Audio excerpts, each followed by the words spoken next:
Hello everyone, I hope you all are doing good. I Shaili Tiwari welcome you all on Pro Vidya.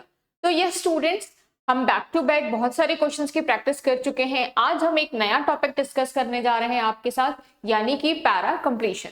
अब देखो, आप exam point of view से अगर देखोगे तो ये टॉपिक बहुत ही इंपॉर्टेंट है। ठीक है, तो आज हम इस टॉपिक को स्टार्ट करने जा रहे हैं, यानी बिल्कुल बेसिक से एडवांस तक चलेंगे। तो बिल्कुल समझना है कि हमको कैसे करना है। देखो, मैंने ऑलरेडी आपको बताया था कि अगर आपने रीडिंग कॉम्प्रिहेंशन अच्छे से कर लिया तो आपके कुछ टॉपिक ऐसे हैं जो ऑलरेडी कवर हो जाएंगे, राइट। जैसे कि पैराजंबल, क्योंकि वहां पे भी आपकी अंडरस्टैंडिंग देखी जाती है। पैरा कंप्लीशन यानी यहाँ पे भी आपकी अंडरस्टैंडिंग देखी जाती है, यानी कि आप कितना अंडरस्टैंड कर रहे हो पैसेज को, कितना लिंक कर पा रहे हो अदर स्टेटमेंट को, अदर ऑप्शन को। तो वो सारी नॉलेज आपको यहाँ पे लगानी पड़ेगी। इसीलिए reading comprehension one of the most important topic माना जाता है आपके एग्जाम के लिए। तो चलो स्टार्ट करते हैं, देखते हैं कैसे क्वेश्चंस पूछे जाते हैं आपके एग्जाम में। पहले हम बिल्कुल बेसिक से स्टार्ट करते हैं कि पैरा कंप्लीशन है क्या, राइट। चलो देखो, ये लेट्स सपोज क्वेश्चन से ही आपको समझाती हूं मैं कि पैरा कंप्लीशन क्या है। ये आपके सामने दिख रहा है, एक क्वेश्चन है, ठीक है। इंस्ट्रक्शन हमेशा ध्यान से पढ़ना है बच्चे। इंस्ट्रक्शन किसी भी एग्जाम का हो, आपको किसी भी टॉपिक का हो, आपको इंस्ट्रक्शन बहुत ध्यान से पढ़ना है, डायरेक्शन बहुत ध्यान से पढ़ना है, ठीक है। डायरेक्शन क्या बोल रहा है? Complete the paragraph given below with the help of option, यानी ये जो ऑप्शन गिवन है आपको बताना है कि ये जो आपको ब्लैंक गिवन है यहाँ पे, इसमें कौन सा ऑप्शन सेट हो सकता है, ठीक है। तो आई होप मेरी आवाज क्लियर होगी आप सभी को, है ना। एक बार चेक कर लेते हैं। यस, एवरीथिंग इज फाइन, ठीक है। तो कहने का मतलब क्या है कि ये गिवन ब्लैंक में हम कौन सा ऑप्शन सेट कर सकते हैं। अब ऐसा नहीं कि हम इसमें कोई भी ऑप्शन उठा के रख दे, हमको पूरी जो स्टेटमेंट है वो मीनिंगफुल होना चाहिए, लिंक करता हुआ दिखना चाहिए, सारी चीजें आपको यहाँ पे होनी चाहिए, राइट। तो अब हम पढ़ते हैं। पहला जो होता है हमारा, वो क्या होता है स्टेप, कि आप गिवन जो भी इंफॉर्मेशन है, गिवन जो भी क्वेश्चन है, आप उसको ध्यान से पढ़िए, राइट। चलो पढ़ते हैं। The government news economic policy, government की जो नई इकोनॉमिक पॉलिसी है, highlight the need for a strong, अच्छा कुछ स्ट्रॉन्ग इंप्लीमेंट, कुछ रूल, कुछ रेगुलेशंस की जरूरत होगी, ऐसा कुछ समझ सा आ रहा है। अभी देखते हैं। फिर a well-regulated financial system can boost investor confidence and ensure sustainable growth। अब मुझे ये समझ में आई कि गवर्नमेंट एक नई पॉलिसी लेके आ रही है, जो कैसी बनेगी, कुछ स्ट्रॉन्ग बनेगी, राइट। कुछ स्ट्रॉन्ग एक पॉजिटिव पॉइंट देगी मुझे। अब फिर सेकंड स्टेटमेंट जो यहाँ पे है वो क्या बोलता है कि अगर हमने इसको वेल रेगुलेट किया तो फाइनेंशियल जो हमारा सिस्टम है वो क्या हो जाएगा, बूस्ट हो जाएगा, इन्वेस्टर का कॉन्फिडेंस, और इंश्योर करेगा क्या, हमारा सस्टेनेबल ग्रोथ, ठीक है। अब ऑप्शन की तरफ चलते हैं, यानी मुझे यहाँ पे एक पॉजिटिव सेंटेंस चाहिए, राइट। आओ देखते हैं। रिस्पॉन्सिबिलिटी टुवर्ड्स कमर्शियल बैंक, यानी कि strong responsibility toward commercial bank, यानी एक स्ट्रॉन्ग रिस्पॉन्सिबिलिटी चाहिए कमर्शियल बैंक के लिए। सेकंड वन क्या बोलता है? Risk management and regulatory framework, यानी रिस्क मैनेजमेंट होना चाहिए और रेगुलेटरी फ्रेमवर्क होना चाहिए। फिर क्या बोलता है? Group have to be creative, जो ग्रुप है उसको क्या होना चाहिए, क्रिएटिव होना चाहिए, अच्छा। फिर बोलता है work passing bill on environmental issues. अब देखो, एनवायरमेंटल इश्यूज और फाइनल चीज फाइनेंशियल बोला है, यहाँ पे कोई कनेक्शन हो पा रहा है? एनवायरमेंटल और फाइनेंशियल का कोई कनेक्शन है यहाँ पे? बता दो, एनवायरमेंटल और फाइनेंशियल का कोई कनेक्शन है यहाँ पे? पहले एलिमिनेशन टेक्निक लगाते हैं, ठीक है, एलिमिनेशन टेक्निक लगाते हैं। तो देखो, एनवायरमेंटल इश्यूज और यहाँ पे बोल रहा है फाइनेंशियल सिस्टम, इन्वेस्टर्स की बात कर रहा है, तो हम इस वाले सेंटेंस को कनेक्ट तो नहीं कर सकते, राइट। ये कनेक्शन हमारा नहीं बैठेगा, तो इस ऑप्शन को हम क्या करते हैं, एलिमिनेट कर देते हैं। आओ चेक करते हैं। Group have to be creative, अब यहाँ पे रख के देखो, need for a strong group have to be creative well regulated. देखो, क्रिएटिव तो ठीक है, एक ग्रुप की जरूरत नहीं है, हमको प्रॉपर एक क्या चाहिए, एक फ्रेमवर्क चाहिए, राइट। एक स्ट्रॉन्ग फ्रेमवर्क चाहिए जो हर जगह पे इंश्योर कर पाए किस चीज की, सस्टेनेबल ग्रोथ का, और क्या कर पाए, इन्वेस्टर का कॉन्फिडेंस। पहला क्या बोला, रिस्पॉन्सिबिलिटी टुवर्ड, सिर्फ और सिर्फ कमर्शियल बैंक की तरफ रिस्पॉन्सिबिलिटीज दिखाने से हमारा फाइनेंशियल सिस्टम बूस्ट नहीं होगा। और भी बहुत सारे ऐसे बैंक्स हैं राइट, नॉन कमर्शियल भी बैंक्स है तो उनको भी हमें बूस्टअप करना पड़ेगा। तो ए जो है इसलिए रॉन्ग करते हैं हम क्योंकि इसमें सिर्फ और सिर्फ एक कमर्शियल बैंक की बात कर रहा है, राइट। हमें सारे फाइनेंशियल सेक्टर को लेके चलना है, दैट्स व्हाई हम रिस्क मैनेजमेंट और रेगुलेटेड फ्रेमवर्क की बात कर सकते हैं कि for a strong risk management and regulated framework, एक स्ट्रॉन्ग रिस्क मैनेजमेंट रेगुलेशन होना चाहिए, कुछ एक ऐसा फ्रेमवर्क होना चाहिए, तो उसकी बात हो रही है। इट मींस व्हाट, जो हमारा ऑप्शन जाएगा यहाँ पे कौन सा जाएगा, सेकंड वाला जाएगा right answer. I hope students समझ में आ रहा होगा कि पैरा कंप्लीशन के क्वेश्चन को कैसे करते हैं। अब देखो, पैरा कंप्लीशन के भी 2-3 टाइप होते हैं। कैसे टाइप होते हैं आओ बताती हूँ। जैसे आपने ये देखा बीच में आपको ब्लैंक मिल जाता है, राइट। कई बार आपको क्या मिलता है, लास्ट में ब्लैंक मिल जाता है, यानी यहाँ पे ब्लैंक मिल जाएगा। कई बार आपको स्टार्टिंग पे ब्लैंक मिल जाएगा, मतलब ब्लैंक आपको कहीं भी मिल सकता है, आपको वो ऑप्शन फिलअप करना होता है।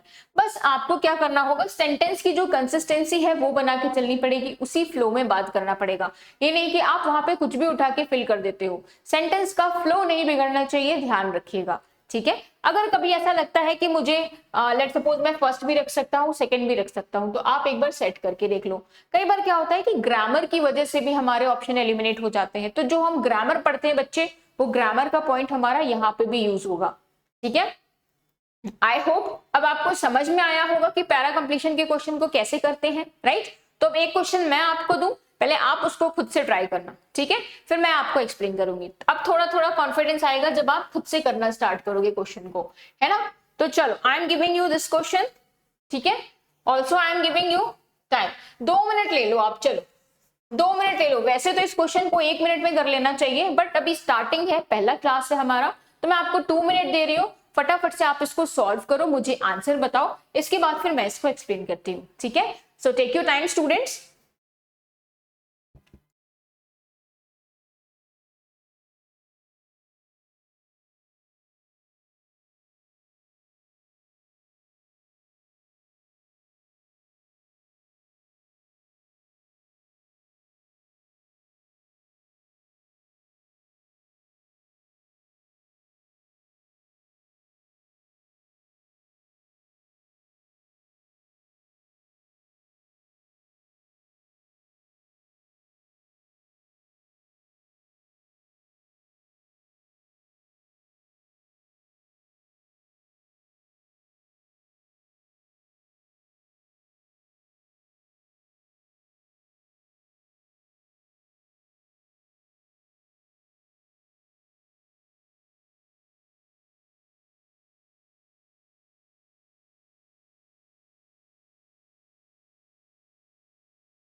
चलो देखते हैं, बस लैंग्वेज को समझना है और कुछ नहीं करना है, अंडरस्टैंडिंग बिल्डअप करनी है आपको, लैंग्वेज को समझना है बच्चे, कोई शॉर्ट ट्रिक नहीं है, राइट। आप जितनी प्रैक्टिस करोगे ऐसे क्वेश्चंस की, तभी आप इस पे कमांड पा पाओगे, राइट। चलो देखते हैं क्या बोलता है। The survey suggest that India's agriculture sector must focus on, यानी कि एक सर्वे जो है वो बता रहा है कि इंडिया का जो एग्रीकल्चर सेक्टर है उसको फोकस होना चाहिए। तो यहाँ पे कोई फोकस पॉइंट होगा जिसपे हमें ध्यान देने वाली बात है। अच्छा, वो जो फोकस पॉइंट है वो इंश्योर करेगा to ensure long term sustainability, ठीक है। Rapid urbanisation and climate change are making traditional farming method less viable, यानी कि जो रैपिड ऑर्गेनाइजेशन है और जो क्लाइमेट चेंज है, राइट, वो क्या कर रहे हैं, making traditional farming method less viable. अब उनकी वजह से क्या हो रहा है, जो ट्रेडिशनल फार्मिंग मेथड है वो क्या हो रहा है, धीरे धीरे रिड्यूस हो रहा है, उसका जो कल्चर है उसको कम किया जा रहा है। ठीक है, तो यानी यहाँ पे मुझे कोई फोकस देने वाली बात चाहिए इन्वायरमेंटल सस्टेनेबिलिटी के ध्यान से। पढ़ते हैं, modern technology and sustainable practices. हो सकता है कि हमको फोकस करना पड़ेगा किसके ऊपर, modern technology and sustainable practice के लिए। ठीक है, वी कैन टेक दिस। देखते हैं, focus on responsibility toward commercial bank. अब देखो रिस्पॉन्सिबिलिटी टुवर्ड कमर्शियल बैंक क्या है, कमर्शियल बैंक यहाँ कहां से आ गया, यहाँ पे तो हम किसकी बात कर रहे हैं, इन्वायरमेंटल रिलेटेड इशू की बात कर रहे हैं। तो बच्चे एक ना एक ऐसा आपको ऑप्शन मिल जाएगा जो बिल्कुल इरेलेवेंट होगा, तो ये वही था जो बिल्कुल भी इरेलेवेंट था, right. Group have to be creative. अब किस ग्रुप की बात कर रहे हो, मस्ट फोकस ऑन किस ग्रुप की आप बात कर रहे हो, किस ग्रुप की बात कर रहे हो, हमें नहीं पता। Focus on were passing bills on environmental issue, मतलब एनवायरमेंटल जो इशू है उस पे हमें बिल पास करना पड़ेगा, तो बिल का पास करने से हमारा ये सारे सस्टेनेबल प्रोडक्शन सही हो जाएंगे क्या, नहीं। अगर मोस्ट सुटेबल मैं बताऊं तो ये ऑप्शन नंबर ए जो है वो हमारा ज्यादा अच्छे से सेट हो रहा है कि हमको फोकस करना पड़ेगा modern technology and sustainable practices के ऊपर, क्योंकि आने वाले टाइम में जो चीजें हैं वो क्या हो रही हैं, ट्रेडिशनल फार्मिंग को कम कर रही है, तो ऑब्वियस मॉडर्न फार्मिंग पे ही फोकस करना पड़ेगा हमको, राइट। जमाने के हिसाब से चलना पड़ेगा, ट्रेंड के हिसाब से चलना पड़ेगा। तो it means option number 1 is the right answer of this question. ठीक है, समझ आ रहा है स्टूडेंट्स, आई होप समझ आ रहा होगा, है ना। चलो नेक्स्ट क्वेश्चन की तरफ चलते हैं। यस, ये रहा हमारा नेक्स्ट क्वेश्चन। ठीक है, चलो जितने भी लोगों ने राइट आंसर मार्क किया था, very good, well done students. Again I am giving you third question, आप पहले इसको खुद से सॉल्व करो। ठीक है, खुद से सॉल्व करो, फिर हम इसको सॉल्व करते हैं। यहाँ पे टेक योर टाइम।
सॉल्व करते हैं इसको। क्या बोल रहा है, the new system was design to improve productivity, यानी जो नया सिस्टम है उसको डिजाइन किया जा रहा है प्रोडक्टिविटी को इंप्रूव करने के लिए। Okay, but it has been met with a resistance from the employee, यानी ये जो है बट अब ये नेगेटिव कंसिक्वेंस हो गया, it has been resistance from the employ, met with the employee, as a result the company has decided to abandon the project।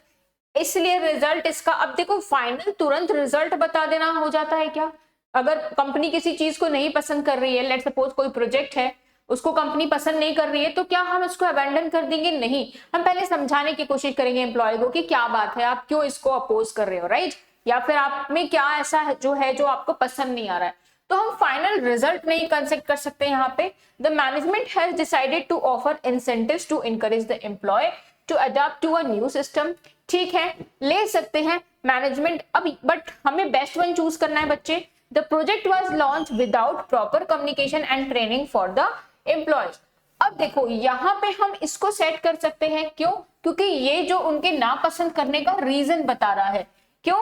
क्योंकि जो प्रोजेक्ट है वो लॉन्च तो हुआ लेकिन उसके रिगार्डिंग प्रॉपर कम्युनिकेशन नहीं था, उसको प्रॉपर ट्रेनिंग नहीं दी गई एम्प्लॉयज को, तो इस वजह से क्या है वो उसको पसंद नहीं कर रहे हैं। तो ऐसा हो सकता है, क्योंकि ये जो बट वाला नेगेटिव कंसिक्वेंस है उसका ये रिजल्ट सा दिखाता हुआ मिल रहा है।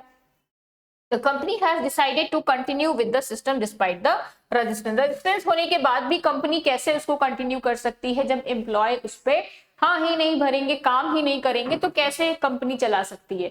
दोनों को उसमें क्या करना पड़ेगा? एग्रीमेंट होना चाहिए, तो डी भी नहीं हो पाएगा।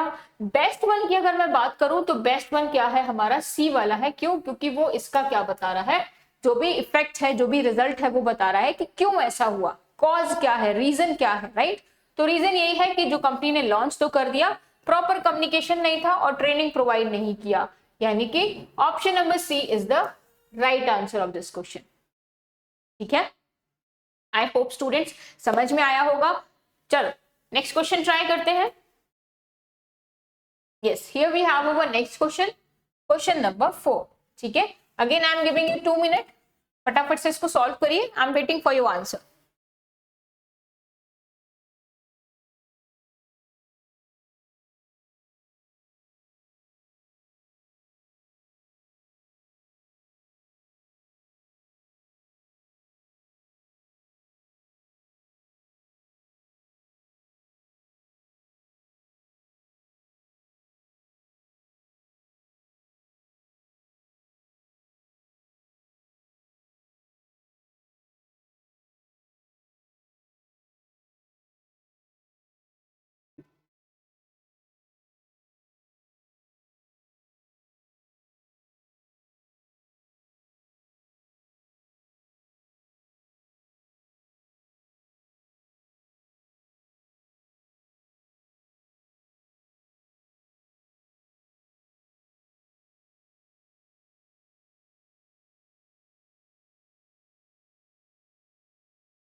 चलो देखते हैं क्या सॉल्व किया है आपने।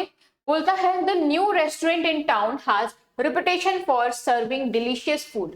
But the price are too high. जो नया रेस्टोरेंट है टाउन में उसका फूड बहुत ज्यादा डिलीशियस है, राइट, बट जो प्राइस है उसका वो क्या है, बहुत हाई है। अच्छा, अब आगे क्या कनेक्ट कर सकते हैं, as a result the restaurant has been struggling to attract the customer. हो सकता है ये जो प्राइस हाई की बात कर रहा है इसका रिजल्ट ये है कि जो कस्टमर को अट्रैक्ट करने वो स्ट्रगल कर रहा है, यानी प्रॉब्लम हो रही है, दिक्कत हो रही है। तो ये हो सकता है, क्यों, क्योंकि ये जो प्राइस हाई है उसकी वजह से ये बात कर रहा है। बी देखते हैं, the restaurant has introduced a loyalty programme to retain customer.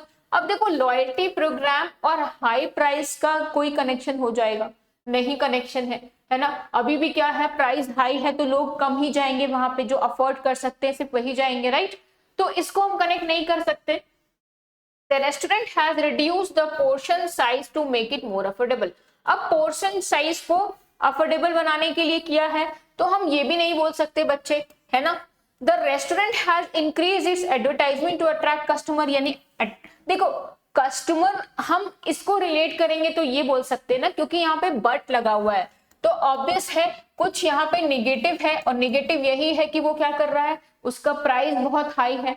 तो प्राइस हाई है मतलब क्या, अच्छा फूड है, दाम ज्यादा है, इसीलिए उसके पास कस्टमर बहुत कम आते हैं, और वही कस्टमर आएंगे जो उसको अफोर्ड कर सकते हैं, राइट। यानी कि ए वाला जो है वो हमारा यहाँ पे बिल्कुल सेट हो रहा है, स्ट्रगल कर रहा है वो, है ना, अच्छा फूड देने के बाद भी स्ट्रगल कर रहा है क्योंकि भाई प्राइस हाई है, ऑब्वियस है। अब अच्छी क्वालिटी की चीजें यूज कर रहा होगा तो वो प्राइस भी लो नहीं कर सकता। तो ये इस चीज का रिजल्ट की बात कर रहा है, तो yes, option number A is the right answer of this question. ठीक है स्टूडेंट्स, तो कई बार आपको ऑप्शन 1 2 3 4 भी मिलेगा, ए बी सी डी करके भी मिलेगा, तो उसमें कंफ्यूज नहीं होना है, ठीक है। अभी हम मिडिल ब्लैंक वाले कर रहे थे पीछे, अभी ये लास्ट ब्लैंक वाला है, यानी कि लास्ट में जो उसको फिलअप कर पाएगा, तो ये रिजल्ट हो जाएगा किस चीज का, अच्छे फूड होने का भी बट प्राइस हाई होने का। ठीक है, चलो नेक्स्ट क्वेश्चन ट्राई करते हैं। Yes, here we have our question number 5। ठीक है, चलो I am giving it 2 minute, फटाफट से इसको सॉल्व करिए स्टूडेंट्स, थोड़ा थोड़ा कॉन्फिडेंस बिल्ड हो रहा होगा, है ना।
चलो आई होप सॉल्व कर लिया होगा। ठीक है, देखते हैं क्या है। बोलता है the movie received mix review, यानी मूवी को मिक्स रिव्यू मिले हैं from the critics with some praising the acting, यानी कुछ लोग हैं जो एक्टिंग को प्रेज कर रहे हैं, बट कुछ लोग हैं जो उसको क्रिटिसाइज कर रहे हैं, मिक्स्ड उसको रिव्यूज मिले हैं। Other criticising the story line, ठीक है, कुछ हो है स्टोरी लाइन को कि स्टोरी अच्छी नहीं थी, है ना, ऐसा क्रिटिसाइज कर रहे हैं। ऑप्शन देखते हैं, how ever the movie was a box office success earning million of dollar. देखो ये हो सकता है, क्यों, क्योंकि मूवी बहुत ज्यादा लोग क्रिटिसाइज कर रहे हैं उसके बाद भी, तो ये हाउएवर जो है वो कनेक्शन दे रहा है, राइट, इसका कनेक्शन दे रहा है, फिर भी जो मूवी है वो क्या हो गई, बॉक्स ऑफिस पे सक्सेस कर ली और अर्न कर लिया उसने million of dollars. It may be, but check करते b c d. As a result the director, अब देखो रिजल्ट क्या है, as a result the director has decided to make change to the story line for the sequel. अब sequel में तो जो होगा सो होगा, देखा जाएगा, बट अभी मूवी के लिए बात करें तो ए वाला ज्यादा सेट कर रहा है इन कंपैरिजन टू बी, तो बी को एलिमिनेट कर दो, ठीक है। फिर देखते हैं क्या है, the movie was not well receive by the audience. अब देखो ऑलरेडी उसने बोल दिया है कि मिक्स्ड रिव्यूज है, तो वापस से हमको क्या बोलने की जरूरत है क्या, ये नहीं, राइट। डिस्पाइट ऑफ, अब देखो अगर ग्रामर के हिसाब से, मैं जो भी आपको बता रही थी कि हम ग्रामर के हिसाब से भी इसको एलिमिनेट कर देते हैं, तो देखो वो कैसे, कि बच्चे हमने पढ़ा है कि डिस्पाइट के साथ कभी भी ऑफ नहीं आता है, राइट, डिस्पाइट के साथ कभी भी ऑफ नहीं आता है, डिस्पाइट अकेले रहता है। तो ऑफ किसके साथ आता है मैम, ऑफ आता है इंस्पाइट के साथ, इंस्पाइट ऑफ, इंस्पाइट ऑफ, ठीक है, ये आएगा। कभी भी डिस्पाइट के साथ ऑफ लिखा है तो आप उसको क्या करो, रॉन्ग कर दो, क्योंकि डिस्पाइट अकेला आता है, ठीक है, और इंस्पाइट के साथ ऑफ लगता है, ठीक है। चलो ये समझ में आया। अब खुद देखो यहाँ पे डिस्पाइट लिखा हुआ है और ऑफ लगा हुआ है, तो क्या ये राइट होगा, क्या ये राइट होगा, नहीं, क्योंकि हमने पढ़ा है ग्रामर के रूल में कि डिस्पाइट के साथ कभी भी ऑफ नहीं आता है, डिस्पाइट अकेला रहता है, तो इट मींस व्हाट, ये तो वैसे ही एलिमिनेट हो गया because of grammar mistake, right. तो कौन सा हो जाएगा, option number A is the right answer, क्योंकि however the movie was a box office success earning million of dollar, यानी कि मिक्स रिव्यू होने के बाद भी, क्रिटिसाइज करने के बाद भी उसने बॉक्स ऑफिस पे बहुत अच्छा क्या कर दिया, पैसे कमा लिए और फेमस हो गया, राइट। तो कौन सा हो जाएगा, option number A is the right answer of this question. I hope students समझ में आया होगा आप सभी को कि ग्रामर का यूज हमें कैसे करना है, कैसे इन चीजों को ध्यान में रख के हमको रिलेट करते हुए चलना है, ठीक है। चलो नेक्स्ट क्वेश्चन की तरफ चले। Yes, here we have our next question, question number 6। चलो फटाफट से इसको सॉल्व करो, 2 मिनट दे रही हूं मैं आपको, है ना। First you have to solve it and after that I will explain, take your time.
चलो चेक कर लेते हैं, ठीक है, क्या बोल रहा है, the company has recently implemented a new policy to reduce its carbon footprint. यानी कंपनी ने एक पॉलिसी जो है इम्प्लीमेंट करी है, ठीक है, किस चीज के लिए, कि कार्बन फुटप्रिंट को रिड्यूस करने के लिए, कम करने के लिए। आओ ऑप्शन देखते हैं। As a result the company has seen an increase in a customer loyalty. इसका रिजल्ट है, अभी तो कंपनी ने जस्ट पॉलिसी निकाली ही है, उसको इंप्लीमेंट करने का सोच ही रही है, राइट। तो तुरंत उसका रिजल्ट हम कैसे बता सकते हैं कि द कंपनी ने इंक्रीज किया कस्टमर की लॉयल्टी। अब देखो कुछ और हम रिजल्ट कर सकते थे कि उसने इतना फुटप्रिंट कम कर लिया या फिर इतना गोल अचीव कर लिया, हम ऐसा बोल सकते थे। यहाँ पे कस्टमर की लॉयल्टी को हम नहीं बता सकते, राइट। कस्टमर की लॉयल्टी अचीव कर लिया उसने कार्बन फुटप्रिंट कम करने से, ये क्या होता है।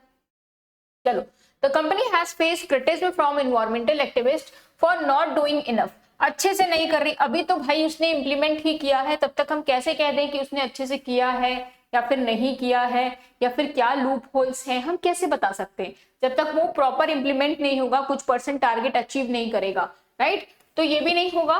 इट मींस सी वाला देखते हैं, the policy has resulted in a cost saving for the company. ये हो सकता है कि पॉलिसी जो है उसका रिजल्ट क्या होगा, कॉस्ट सेव करेगी कंपनी का। मे बी वो जो कोल था, वो जो जहां पे वो हैवी गैसेस यूज करते थे, पेट्रोलियम चीजें यूज करते थे, तो उसमें वो अब कॉस्ट सेव यूज करेगा, ये इसका रिजल्ट हो सकता है। तो यस, ये इसका रिजल्ट हो सकता है। It may be our answer, but we have to check the D1 also. The company has been force to lay off employees to fund the policy. यानी कि कंपनी ने फोर्स किया है कि आपको क्या करना है, फंड करना है पॉलिसी। नो, ये भी सेट नहीं होगा। इस फ्लो को जो कंटिन्यू बना रहा है वो कौन सा है, ऑप्शन नंबर सी। आपको फ्लो का कंटिन्यूअस देखना है, कंसिस्टेंसी देखनी है, राइट। यानी कि हम कोई सा भी सेंटेंस उसमें सेट कर देंगे, ऐसा नहीं है, ठीक है। यानी कि जो एक सेंटेंस को प्रॉपर कंसिस्टेंसी देता हुआ, एक फ्लो देता हुआ चले। तो इट मीन्स यहाँ पे कौन सा हो जाएगा हमारा answer number C is the right answer. I hope students समझ में आ रहा होगा कैसे करना होगा। अभी थोड़ा थोड़ा कंफ्यूजन लग रहा होगा, मैं समझ सकती हूँ, बट धीरे धीरे हम इस पे कमांड पा लेंगे, कैसे, प्रैक्टिस करने से, राइट। तो चलो करते हैं एक और क्वेश्चन की practice. I am giving you 2 minutes, फटाफट से इसको सॉल्व करके दिखाइए।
चलो चेक करते हैं, है ना, क्या है यहाँ पे।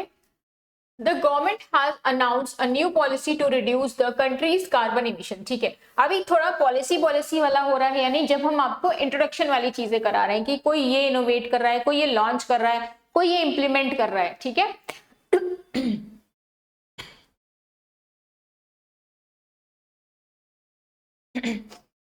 देखते हैं। तो the government has announce a new policy to reduce the country's carbon emission. Country का कार्बन इमिशन कम करना है तो गवर्नमेंट ने एक नई पॉलिसी बताई है। क्या? देखो, the policy has been criticised for not going for enough to address the issue. उस पॉलिसी को क्रिटिसाइज किया जा रहा है, ठीक है। हो सकता है क्योंकि पास्ट टेंस चल रहा है, यहाँ पे भी पास्ट टेंस चल रहा है, यहाँ पे भी कंटिन्यूअस का, और क्रिटिसाइज किया जा रहा है for not going for enough address, ठीक है। The policy has led to decrease in a country's economic growth. देखो, अगर हम कार्बन इमिशन की बात करेंगे तो ऑब्वियस सी बात है इकोनॉमिक ग्रोथ पे थोड़ा इतना इफेक्ट नहीं आएगा, ठीक है। ऑब्वियस सी बात है, जब हम पेट्रोलियम वगैरह का कम यूज करेंगे, नॉर्मल चीजों का कम यूज करेंगे, हम सस्टेनेबल चीज यूज करेंगे तो वो हमारे लिए प्रॉफिट बनेगा। The policy has been well received by both environmentalist and industry representative. वो रिसीव, देखो अभी हमें सिर्फ पॉलिसी को ध्यान में रखते हुए अगर एक ऑप्शन को देखना है तो कौन सा हो जाएगा? ऑप्शन नंबर ए हो जाएगा। पॉलिसी फेस किया गया legal challenges from industry representative, तो इसको भी सेट नहीं कर पाएंगे, यानी कि इसकी बात कर रहे हैं कि क्रिटिस जो है not going enough address to the issue, यानी कि जो क्रिटिसाइज किया जा रहा है क्योंकि उतना अच्छे से इसको इंप्लीमेंट या उतना अच्छे से इसको नहीं हम इम्प्लाई कर पा रहे हैं, right why? That's why option number A is the right answer of this question. ठीक है, समझ आ रहा है बच्चे? चलो नेक्स्ट देखते हैं क्वेश्चन नंबर 8। अब देखो ये थोड़ा सा नए टाइप का क्वेश्चन है बच्चे, है ना। वो जो हमने देखा वो टाइप 1 था, ये टाइप 2 है। टाइप 2 क्या है कि आपको एक सेंटेंस गिवन है, इंस्ट्रक्शन पढ़िए क्या है। A sentence is missing in the paragraph below. Okay, read the paragraph carefully and determine the most appropriate blank option 1, 2, 3, 4। यानी कि आपको ब्लैंक दिख रहा होगा 1, 2, 3, 4, है ना।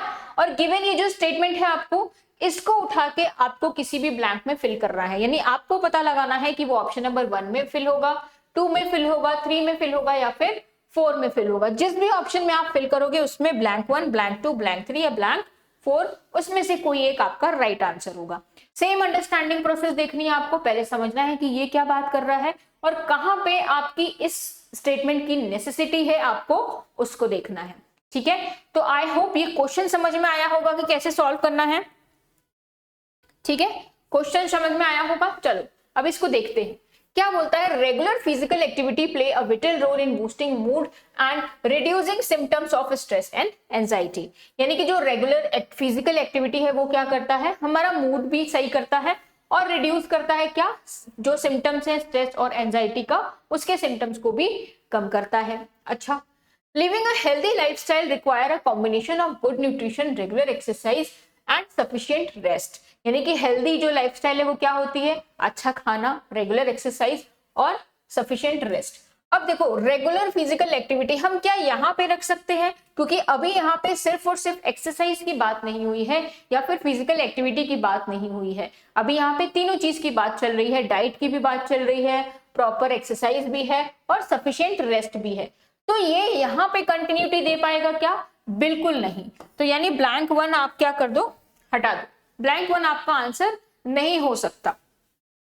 ठीक है, exercise not only help in weight management but also profound effect on mental wellbeing. Exercise की अब बात हो रही है तो हो सकता है इसके बाद हो, बट पढ़ लेते हैं। अब यहाँ पे सेंटेंस को रख के देखो, एक्सरसाइज सिर्फ वेट मैनेजमेंट में ही नहीं बल्कि मेंटल वेलबींग में भी आपकी क्या करता है, हेल्प करता है। अच्छा, regular physical activity play vital role in boosting mood. Just बिल्कुल यहाँ पे रख सकते हैं कि अगर हम ये एक्सरसाइज रोज करेंगे, रोज फिजिकल एक्टिविटी करेंगे तो ऐसा हो सकता है। यस, यहाँ पे हम इसको 100% फिल कर सकते हैं। एक बार पूरा पढ़ लो। Study suggest that people who engage in physical activities tend to have better emotional stability and reduce feeling of depression. अच्छा, अब देखो ये ठीक है, अब वापस हम इसको यहाँ पे सेट करते तो नहीं हो पाता, क्योंकि पहले हमें पॉजिटिव बात करनी है फिर हमें नेगेटिव बात करनी है, जो ऑलरेडी सेंटेंस में कर दिया गया है। एडिशनली एक्सरसाइज, और अब ये एड ऑन कर रहा है, एड ऑन कर रहा है कि एक्सरसाइज जो है वो क्या करता है, एडिशनली, हाँ एडिशनली उसके जितने बेनिफिट्स हैं, enhance cognitive function leading to improve focus, productivity, to maintain a balanced life, हमें जरूरी है at least 150 minutes of moderate exercise per week. तो यहाँ पे क्या हो जाएगा, ब्लैंक नंबर 2 में हम इसको फिल कर सकते हैं। That's why blank number 2 is the right answer. ठीक है स्टूडेंट्स, तो ऐसे क्वेश्चंस को हमें ऐसे करना है। ठीक है, चलो आई होप समझ आया होगा। चलो अब नेक्स्ट क्वेश्चन लेते हैं, इसको पहले आप खुद से ट्राई करो। सेम क्वेश्चन है बच्चे, सेम इंस्ट्रक्शन है ना, एक वर्ड दिया हुआ है, आपको यहाँ पे फिल करना है। चलो फटाफट से सॉल्व करो, 2 मिनट दे रही हूँ है ना, फटाफट से सॉल्व करो इसको, अब बन जाएगा आराम से। सिंपल सिंपल लैंग्वेज है अभी क्वेश्चन की, कोई हाई फाई लैंग्वेज नहीं है, आप आराम से कर लोगे, ट्राई करिए।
चलो आई होप कर लिया होगा इसको सॉल्व, देखते हैं क्या है। Technological advancement have significantly enhanced productivity and transform traditional business operation. यानी जो टेक्नोलॉजी का एडवांसमेंट है वो क्या करता है, प्रोडक्टिविटी इनहेंस कर रहा है और ट्रांसफॉर्म ट्रेडिशनल बिजनेस ऑपरेशन, जो ट्रेडिशनल जो पुराना जो ऑपरेशन का तरीका है उसको भी वो क्या कर रहा है, इनहेंस कर रहा है, उसमें प्रोडक्टिविटी लेके आ रहा है बिजनेस ऑपरेशन में। The rapid development of technology has reshaped industries across the globe. अच्छा, टेक्नोलॉजिकल एडवांसमेंट हो सकता है इंट्रोडक्शन का पार्ट है, तो इसको हम यहाँ सेट कर सकते हैं, देखते हैं अभी। Automation and artificial intelligence have enabled business to streamline operation making them more efficient. Technological advancement, अब देखो यहाँ पे नॉर्मल सी बात चलने लगी। अब एडवांसमेंट की अगर मैं बात करूं तो टेक्नोलॉजी का एडवांस ट्रांसफॉर्मेशन इंट्रोडक्शन यहीं पे सेट हो पा रहा है अभी। Many companies now utilise data analytics to make informed decision improving their competitiveness. यहाँ भी सेट नहीं कर सकते। The increasing reliance on digital solution, क्योंकि यहाँ पे डिजिटल सोल्यूशन की बात होनी चाहिए कुछ ऐसा, तभी ये इसको फ्लो बैठा पाएगा, राइट। तो ये ऑप्शन नंबर क्या हो जाएगा, 1 में हम बिल्कुल 100% कर सकते हैं, क्योंकि ये इंट्रोडक्टरी पार्ट है। किस चीज का इंट्रोडक्टरी पार्ट है, टेक्नोलॉजी में जो एडवांसमेंट है। अब एडवांसमेंट कौन कौन सा है बच्चे, डिजिटल सोल्यूशन है, जो आपके डेटा एनालिस्ट हैं तो उनकी बात कर रहा है अपस्किल करने के लिए, और प्रोफेशनल डिफरेंट डिफरेंट प्रोफेशनल्स के बीच में। तो ये इंट्रोडक्टरी पार्ट है, दैट्स व्हाई ऑप्शन नंबर ए यहाँ पे सेट होगा, यानी ब्लैंक नंबर 1 में हमको इसको फिल करना है। तो ब्लैंक नंबर 1 इसका राइट आंसर हो जाएगा। ठीक है, चलो नेक्स्ट क्वेश्चन ट्राई करें। थोड़ा सा डिफिकल्ट लग रहा होगा बच्चे, क्योंकि फर्स्ट टाइम देख रहे हो ऐसे क्वेश्चंस, है ना, बट जब इस पे कमांड पालोगे तो बहुत अच्छा लगेगा, one of the easiest topic बन जाएगा आपके लिए, है ना। चलो फटाफट से सॉल्व करो, आई am giving you 2 minute, solve it.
चलो सॉल्व करते हैं। आई होप समझ लिया होगा आप लोगों ने। क्या बोल रहा है, the destruction of natural habitat has lead to decline in a wild life population and an imbalance ecosystem. यानी जो हम नेचुरल हैबिटेट को जो डिस्ट्रॉय कर रहे हैं वो क्या कर रहा है, वाइल्ड लाइफ पॉपुलेशन को डिक्लाइन कर रहा है, कम कर रहा है।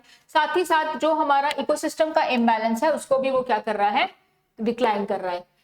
Human activity have caused irreversible damage of environment. अच्छा ठीक है, मतलब बहुत ही ज्यादा कंसिक्वेंस निगेटिव दिख रहे हैं यहाँ पे। यहाँ पे क्या हम सेट कर सकते हैं, डिस्ट्रक्शन ऑफ नेचुरल हैबिटेट नहीं, क्योंकि अभी इंट्रोडक्शन नहीं मिला है कि किस टाइप के नेचुरल हैबिटेट की बात की जा रही है।